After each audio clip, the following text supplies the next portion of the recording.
Continuing part 2, the world of the names, Shoshanah and Esther. After these 13 words in between the two names of God, as they come to expression in the word for the first time, there are 5 words in between the second and third times the name of God appears in the word. They are the 5 words preceding the first word of creation, i.e., the word, "Let there be light." In the immutable Hebraic rendering more firmly fixed in the universe, and coming from the opposite side, there are 5 words, 5 units, 5 creations, the 5 sepals of the Shoshanah. They support the 13 petals. With them, the rose is complete. It is now that creation begins. When the name of God occurs for the 3rd time, there is the first creative word of God. There is the first act of creation which causes the motion. There is the first principle which is called light, our image of which via a number of phases leads to the primal light with which creation begins. So the rose altogether precedes actual creation, as it expresses itself in the sextuple. The rose is hidden in the 6 days during creation, is Nistar, is Esther. Then already the Shoshanah is Esther. The rose and changing. The Shoshanah on the temple columns, the city of Shushan, the Shoshanah in the Song of Solomon, the Esther of the Megillah. They are now getting a wider and deeper aspect for us. There is something about this rose, something reaching back to the primeval beginning. The rose lies hidden even before this creation. She evidently contains a very secret, the purpose of creation, the manner in which creation will express itself.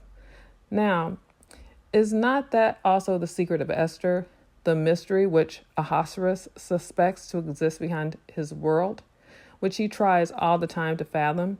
Is not that the very secret which man suspects to exist in this world? Is not the story of the scroll of Esther the same story of the world as it comes to expression in that rose anterior to our 6 days? Might it not be the same Esther? The stamp, indeed, bears God's immutable pattern. Maybe our exile has been stamped with this very pattern of the premondial beginning. Do not we stand at the end in the now, and do we not therefore continually stand at the threshold of that premondial beginning? Esther in Shushan. Esther, who is identical with Shoshanah, with the Shoshanah of those initial 13 words and 5 words. What are the concepts implied in that word Shoshanah, the name for that exceptional flower? When one comes across these concepts, one will learn more about the underlying principles of the beginning of creation. The word Shoshanah implies the concepts: change, repetition, aging, learning, changing, distinguishing, 2 year, sleep, 6. There is a close relationship. Stem and root are closely connected, and sometimes even coincide. Shoshan is also a way in which a melody is played and sung. It might even be a certain musical instrument. Thus the Psalms 45, 60, 69, and 80 are annotated in the way of the Shoshan. When viewed more precisely, the concepts which are closely related to the Shoshanah, we shall see that coming into prominence from the principle Shun H, which indeed has to do with change. The words change, repeat, alternate, distinguish are directly connected with it. For indeed, that which is expressed in the red and white of the petals in this change, this red and white turn and turn about. This repeating of red and white, this alternating of red and white, and this distinguishing between red and white. Then the word too is connected with it. It is easy to understand. It is owing to this very duality that changing, alternating, etc. arises. The two, in fact, is the rose expressing itself as red and white everywhere. Learning, if one reflects on it deeply, is getting to know the change, this constant repetition, this stating of alternating planes, this ascertaining of the significance of the distinction. That is why the first establishing of the oral Torah is called Mishnah. In fact, it means repetition in another plane, bringing the premondial into this world. So learning actually is also being confronted with the rose, with the contrast between red and white, and realizing that from this contrast there arises what we undergo as change, repetition, alternation. This change, the alternation, similarly underlies the process of aging. Aging is passing by while counting, hence also counting the 12 petals of the rose in order to attain the 13th. The year Shana, again, is a result of the presence of the principle we call change, alternation. It is a constant repetition, red and white, throughout the cycle of time of the 12. Sleep, too, gets a more distinct orientation in connection with the relationship of the word for sleep and this rose. For sleep is that which marks the transit from one phase to another and achieves it. For the rest, life in this world of change, in fact, is a night life. One has not yet a clear vision. One is all the time imprisoned between the two extremes. Not until one has got past the 12 and attained the 13th does real life dawn. Does one arise from sleep? Does one wake up? The word six, shish, in Hebrew, lies on the other side of the word Shoshanah. So far, we have been studying the part marked by the Shana, the postmarked by the is the word six. The quantitative expression of the building bricks of this word shish is 300. 300, so it makes 600.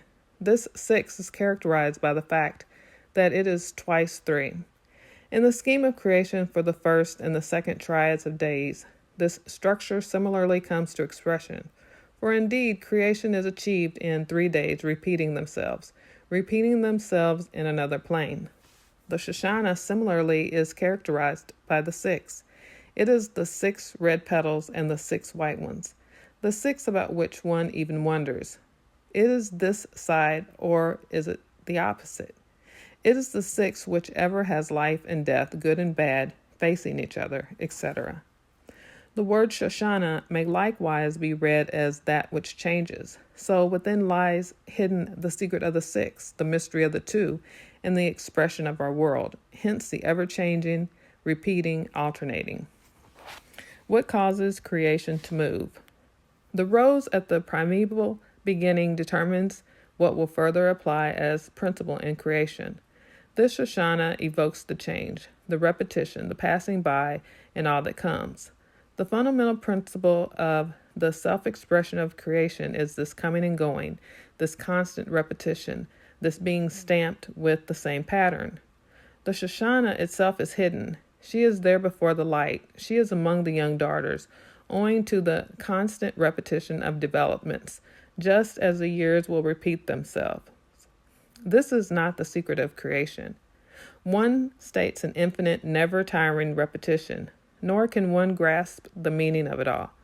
What is it all for? What is this eternal coming and going for? One has no notion of the Shoshanah at the primeval beginning. There at the primeval beginning lies the cause of this constant repetition. For indeed the Shoshanah is Esther, is God hiding his face for the sake of phenomenal appearance, for the sake of creation, for the sake of the exile. It is this hiding itself until all development away from the source of origin has been completed, until the last neshama has entered the exile, until everything has traveled along this path. It is God himself, so as to enable man to act gratuitously.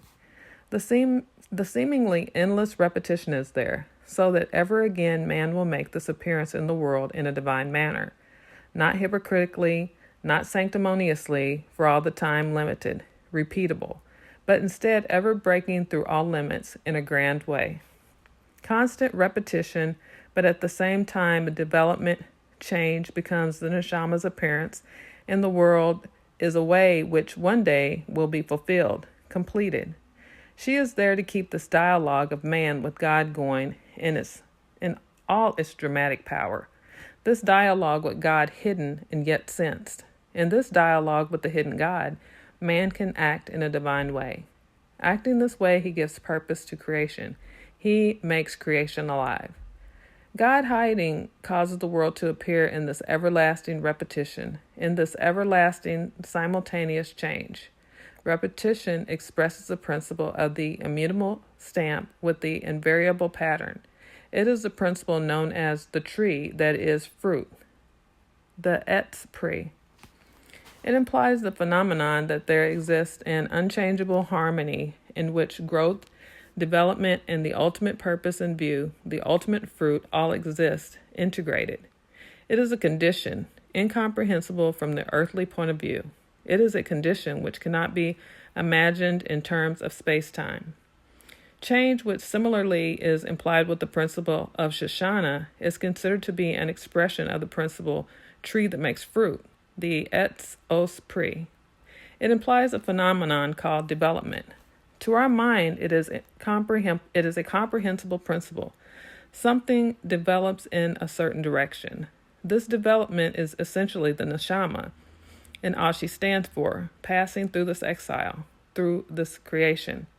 There is a certain fixing of the way. One is further removed from the goal or nearer by. These two principles are united in the tree of life. That is why it is called the tree that is fruit and makes fruit. The tree of knowledge is called the tree that makes fruit, for it is the only thing man can understand, in which he can participate in thought. In this case, he need not act gratuitously.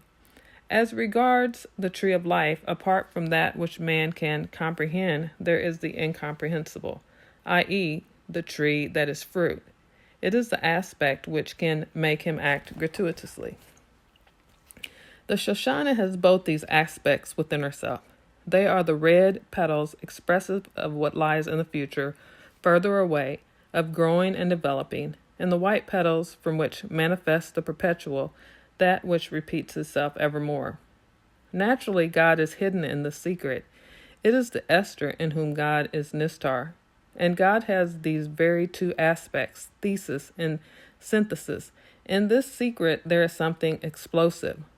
All the time, side by side with development, there is that other that exists already and is present every moment and can break through at any moment.